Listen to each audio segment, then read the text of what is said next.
Kedudukan Islam sebagai agama persekutuan perlu difahami sedalam-dalamnya setiap warga negara Malaysia tanpa mengira kaum dan agama. Titah yang di-Pertuan Agong, Islam bukan agama yang eksklusif hanya untuk kumpulan tertentu, tetapi ia pegangan dan cara hidup universal yang membawa kebaikan kepada semua. Beta amat menyokong usaha kerajaan untuk mempromosikan nilai dan budaya Islam melalui pendekatan rahmatan lil alamin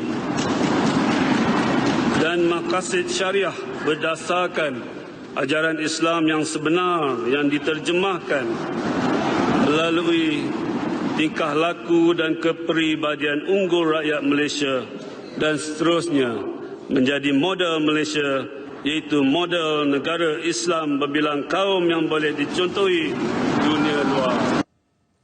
Titah baginda lagi dalam memperkukuh ajaran Islam di negara ini, agama-agama lain perlu dihormati demi keharmonian dan kesejahteraan hidup rakyat.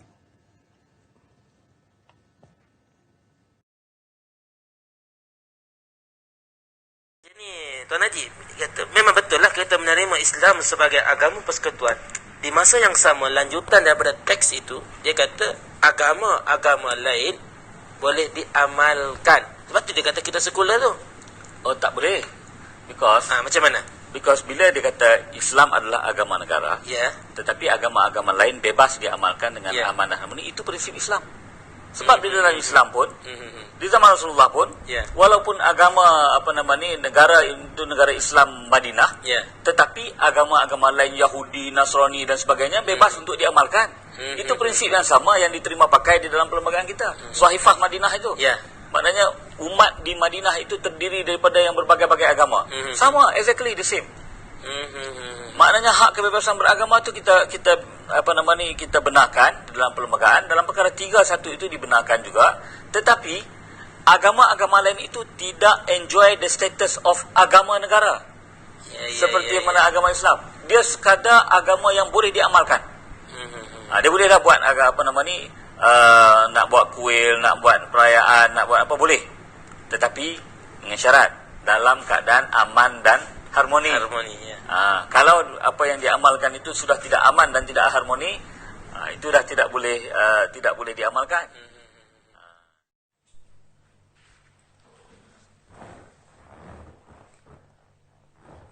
Assalamualaikum dan selamat sejahtera. Tajuk yang ingin saya bincangkan ialah perkara 3 berkenaan dengan agama bagi persekutuan. Apa yang anda faham tentang agama bagi persekutuan? Okey, saya akan terangkan fahaman tentang agama bagi persekutuan. Terdapat golongan yang mempersoalkan Islam sebagai agama rasmi persekutuan.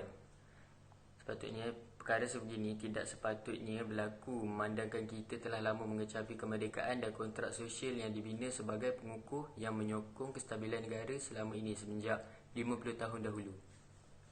Perkara telah dipersetujui bersama pengasas-pengasas dan pejuang-pejuang kemerdekaan terdahulu tidak patut dipertikaikan. Islam telah lama bertapak di tanah Melayu semenjak dahulu lagi. Lepas tu Islam mula bertapak di Asia Tenggara pada abad ke-17. Pengaruh Islam dapat dilihat dalam sistem pentadbiran Melayu Melaka, iaitu Sultan Alauddin riwayat Shah menggunakan cara pemerintah negeri Melaka. Raja Melaka menjadi ketua agama Islam dan menggunakan sultan bagi mencerminkan seorang pemerintahan yang beragama Islam. Lepas tu, Undang-Undang Melaka iaitu Hukum Kanun Melaka dan Undang-Undang Laut Melaka juga dibentuk berdasarkan hukum-hukum Melaka. Tanah Melayu telah dijajah oleh kuasa asing, namun Islam tetap utuh dan tidak mudah disingkirkan daripada penduduk tanah Melayu. Seterusnya, sistem pentadbiran sahaja yang boleh diambil oleh British. Tetapi kuasa berkaitan agama dan adat istiadat masih diberikan kepada raja-raja di negeri berkenaan. Semua hal ehwal pentadbiran di peringkat kerajaan negeri dilaksanakan mengikut nasihat Residen Jeneral, kecuali perkara yang berkaitan dengan adat istiadat orang Melayu dan agama Islam. Seterusnya, agama bagi persekutuan. Islam ialah agama bagi persekutuan. Tapi agama-agama lain boleh diamalkan dengan aman dan damai di mana-mana bahagian persekutuan. Dalam tiap-tiap negeri selain negeri-negeri yang tidak mempunyai raja kedudukan raja, sebagai ketua agama Islam di Malaysia, di negerinya mengikut cara dan setakat yang diakui dan ditetapkan oleh perlembagaan negeri itu dan tertakluk kepada perlembagaan itu. Segala hak, keistimewaan, prerogatif dan kuasa yang dinamati olehnya sebagai ketua agama Islam tidaklah tersentuh dan tercacat, tetapi dalam apa-apa perbuatan, amalan atau upacara yang berkenaan dengannya, majlis raja-raja telah bersetuju bahawa perbuatan amalan atau upacara itu patut diperluaskan ke seluruh persekutuan.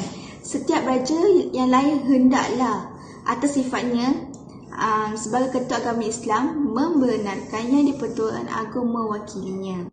Dalam perkara 3, perlembagaan-perlembagaan negeri Melaka, Pulau Pinang, Sabah dan Sarawak hendaklah masing-masing membuat peruntukan bagi memberi yang di-Pertuan Agong kedudukan bagi sebagai ketua agama Islam di negara itu.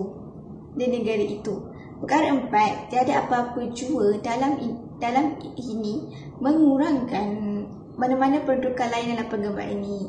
Perkara 5, walau apa-apa jua dalam perlembagaan ini, yang di-Pertuan Agong hendaklah menjadi ketua agama Islam di wilayah Persekutuan Kuala Lumpur, Labuan dan Putrajaya. Dan bagi maksud ini, Parlimen boleh melalui undang-undang membuat peruntukan bagi mengawal selia hal ehwal agama Islam dan bagi menubuhkan suatu majlis untuk menasihati yang di-Pertuan Agong mengenai perkara-perkara yang berhubungan dengan agama Islam. Yang seterusnya, perkara 3 bahagian 5. Yang pertama, ditambahkan oleh Akta A206 jadual berkuat kuasa dari 1/2/1974. Yang kedua, perkataan wilayah persekutuan digantikan dengan wilayah-wilayah Persekutuan Kuala Lumpur dan Labuan oleh Akta A585 jadual berkuat kuasa dari 16/8/1984. Okey, seterusnya kedudukan agama Islam. Terdapat Majlis Kebangsaan Hal Ehwal Agama Islam, iaitu terdiri kepada Majlis Raja-Raja pada 17 Oktober 1968 untuk menyelaraskan pentadbiran hal ehwal agama Islam pada peringkat persekutuan. Seterusnya, antara tugasnya ialah menasihati Majlis Raja-Raja, Kerajaan Negeri dan Majlis Agama Negeri berkaitan hukum syarak, pendidikan Islam dan apa-apa yang berkaitan dengan tujuan untuk memperbaiki dan mengadakan penyeragaman dari aspek hukum syarak dan pentadbiran. Okey, yang seterusnya adalah Majlis Agama Islam berdasarkan Undang-Undang Negeri. Iaitu berperanan untuk menasihati raja mengenai hal ehwal agama Islam.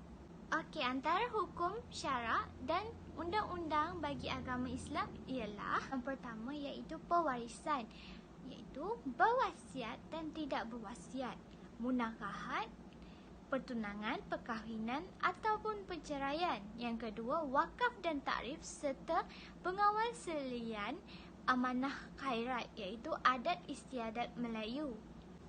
Yang ketiga adalah zakat fitrah dan baitul mal, iaitu majlis atau tempat solat awam. Yang keempat, mengadakan hukuman bagi kesalahan yang dilakukan oleh orang Islam terhadap rukun Islam. Kesimpulannya ialah semua rakyat Malaysia, khususnya orang-orang Islam, mengetahui bahawa perlembagaan kita mencatat Islam sebagai agama persekutuan.